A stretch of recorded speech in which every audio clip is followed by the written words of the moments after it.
ពេលខ្លះកូនលួចចេញទៅដើរលេងកំសាន្តខាងក្រៅផ្ទះម៉ែអង្គុយចាំមើលផ្លូវរហូតដល់កូនត្រឡប់មកវិញ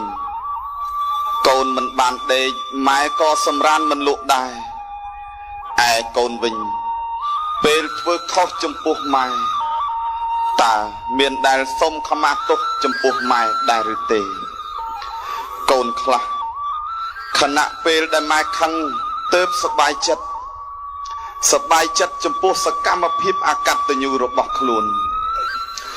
សូមឲ្យកូនគិតឡើងវិញថាពុកម៉ែមានចិត្តមានរូបកាយដូចយើងចេះឈឺចាប់ចេះកើតទុក្ខតែព្រំវិហារធម៌របស់ម៉ែ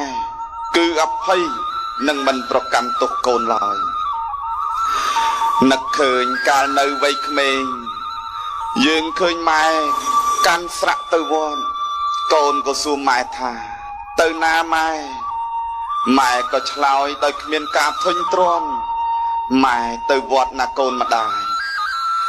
នៅមានសំណួរជាច្រើនទៀតដែលកូនតែងតែសួរម៉ែហើយម៉ែតែងតែឆ្លើយជានិច្ចដោយពាក្យផ្អែមល្ហែមនិងស្រទន់ទៅរកកូនតែអនិច្ចាពេលកូនធំឡើងម៉ែក៏ចូលដល់វ័យចំណាស់ឃើញកូនតែងខ្លួនស្អាត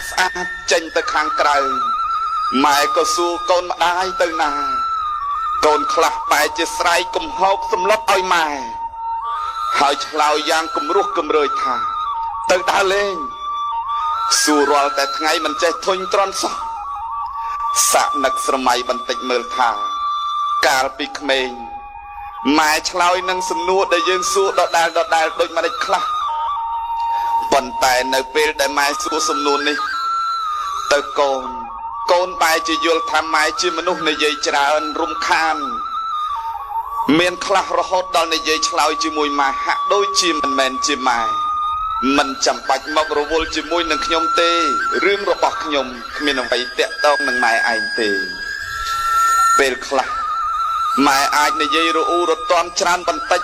ពិសេសពេលកូនធ្វើអ្វីមួយខុសប្រព្រឹត្តមិនល្អក្នុងសង្គមធ្វើឲ្យម៉ែមានអារម្មណ៍មួម៉ៅក្តៅចិត្តរហូតដល់ប្រើពាក្យធ្ងន់វាអាចប៉ះពាល់ដល់អារម្មណ៍កូនខ្លះតែកូនគួរតែអភ័យទោសឲ្យម៉ែព្រោះបើកូនមានគ្រោះថ្នាក់អ្វីអ្នកដែលបារម្ភជាងគេនោះគឺជាម៉ែកូនត្រូវដឹងថាថ្មីបើកូនធំហើយក្តីតែកូននៅតែជាកូនតូចបណ្ដុលចិត្តរបស់ម៉ែជានិច្ចអារម្មណ៍ម៉ែនាពេលនេះក៏ដូចជាពេលនោះដែរម៉ែនៅតែស្រឡាញ់ម៉ែនៅតែបារម្ភចំពោះកូនរហូតគ្រប់ដង្ហើមចិញ្ចោលគ្រប់វិនាទីគ្រប់ជំហានទៅមកគ្រប់ទិន្តិវិរាត្រីកាលនេះទើបធ្វើឲ្យម៉ែខ្លះគិតថាសេចក្តីស្រឡាញ់ដែលកូនផ្ដល់ជូនចំពោះម៉ែគឺគ្មានភាពផ្អែមល្ហែមឡើយក្រៅតែពីភាពឈឺចាប់និងក្តីបារម្ភភ័យព្រួយតែម៉ែព្យាយាមធ្វើចិត្តអត់ធន់ចនិចកាលបើកូនគ្មានពេលវេលាគិតពីម៉ែមិនស្រឡាញ់ម៉ែយល់ច្បាស់ណាស់ចំពោះរឿងនេះព្រោះកូនត្រូវមានមិត្តភក្តិមានមនុស្សដែលកូនស្រឡាញ់មានការងារច្រើនសន្ធឹកសន្ធាប់ដែលកូនត្រូវធ្វើនិងជាពិសេសជាប់រវល់ជាមួយនឹងការទទួលខុសត្រូវក្នុងសង្គមរបស់កូនឆ្លក់វង្វេងតែជាមួយនឹងរបស់ថ្មីទំនើបដែលកូនស្រឡាញ់រហូតដល់ពេលខ្លះម៉ែមានអារម្មណ៍ថាឯកោហើយចាប់ទុកខ្លួនឯងថាត្រឹមតែជារបស់គ្មានប្រយោជន៍ដែលកូនបោះបង់ចោលនៅពេលដល់ថ្ងៃបុណ្យសំខាន់ដូចជាថ្ងៃខួបកំណើតកូនចាប់អារម្មណ៍យកចិត្តទុកដាក់តែជាមួយមិត្តភក្តិរហូតដល់ភ្លេចគិតពីពុកម៉ែ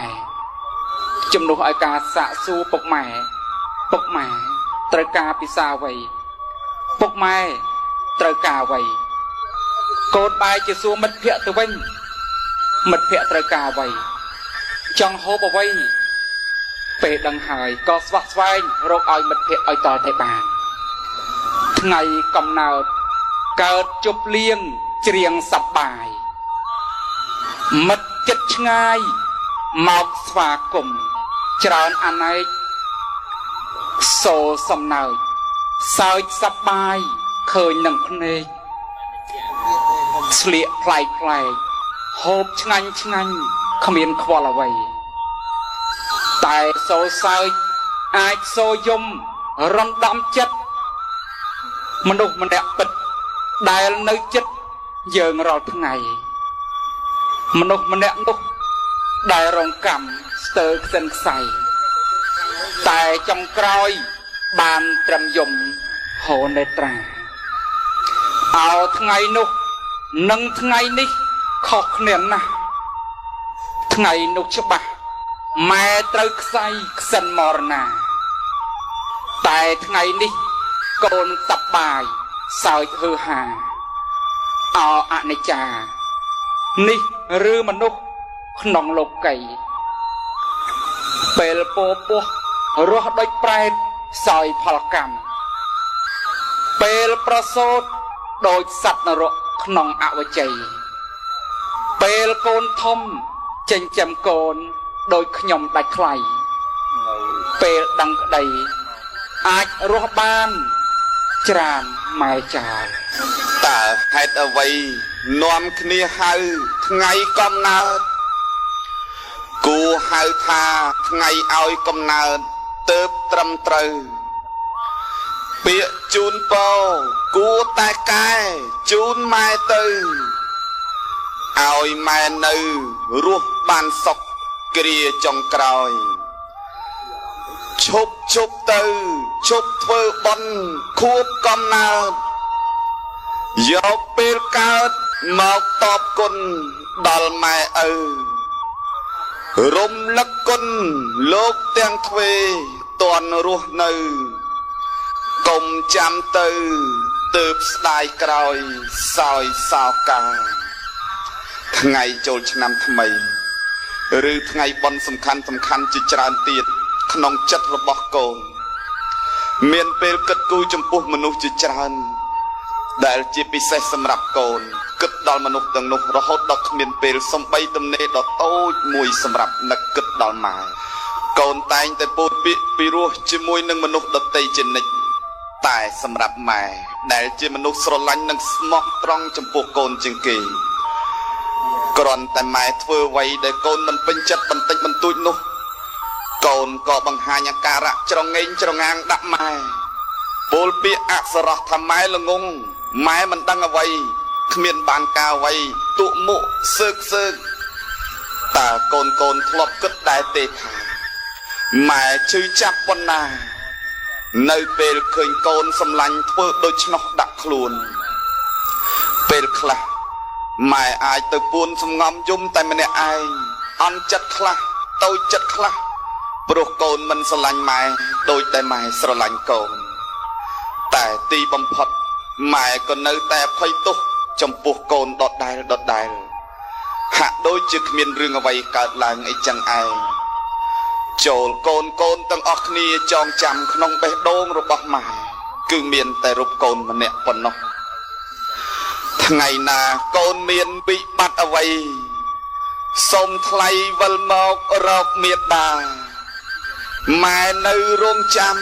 ជូតនេត្រាចាំរក្សាការពារបុត្រថ្លើមថ្លៃស្រីចំណាស់ម្នាក់នេះនៅតែស្មោះមិនខឹងសោះនឹងបុត្រថ្លើមចរណៃម៉ែមិនដែលមានគំនិតគិតអប្រ័យរាល់យប់ថ្ងៃបន់បួងសួងឲ្យកូនសុខកូនអើយកូនម្ដាយថ្លៃបរិសុទ្ធកូនបណ្ដុលចិត្តនៃមេត្តាបើកូនមានទុក្ខពុំសុខសុខាវិលរកមេត្តាណាកូនកល្យានរូបម៉ែរងចាំជួយថ្លើមថ្លៃទោះកូនអប្រ័យជួសាមានចិត្តម៉ែអភ័យឲ្យកូនគ្រប់យ៉ាងអ្វីម៉ែចង់បានគឺកូនបានសុខតាំងពីតូច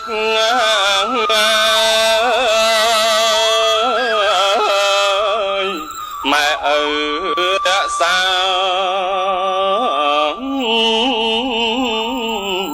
ការពីបាត់ថ្លៃ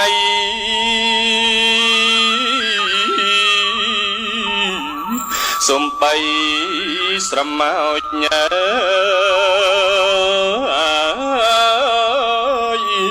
មិនអោយពលថ្លៃ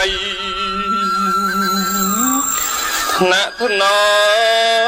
មចរណៃ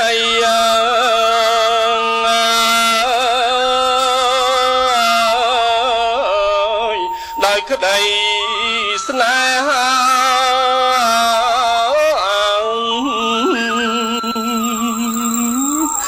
ម៉ែស្នេហ៍ស្រឡាញ់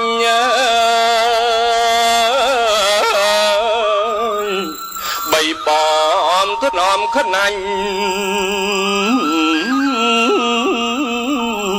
ចិញ្ចាំជីវ៉ា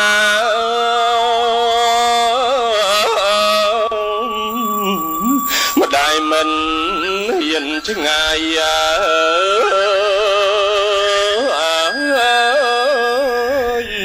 ពីកាយពុំងីត្រាដល់បាត់ភ្ងា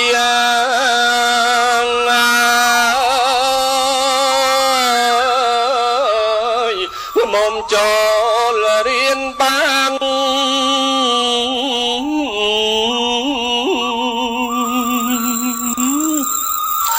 កូនរួងព្រួងតា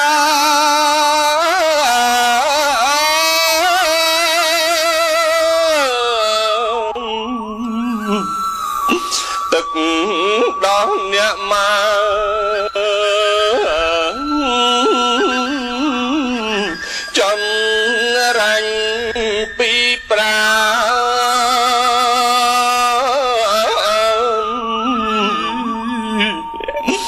ម៉ែប្រឹងគ្មៀតខ្មៃ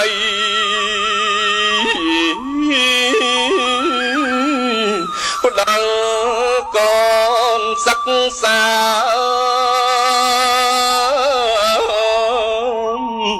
លំបាក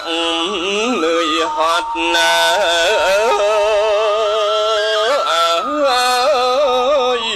ជូចត់ខ្លោចសើឲ្យតែបាត់ភ្ងា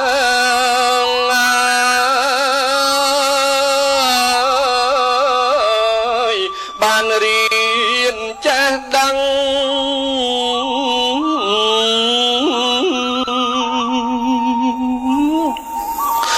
ម៉ែសុខចិត្តអត់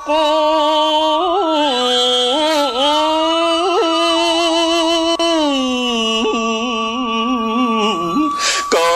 នហើយអត់ធ្មត់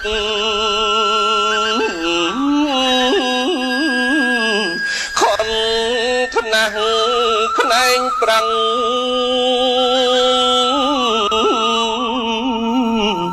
ព្រោះម៉ែញញឹម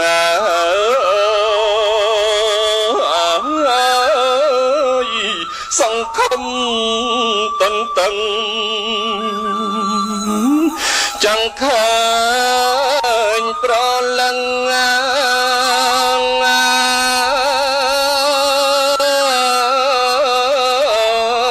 ខ្ពស់ខ្ពស់ថ្លៃថ្លា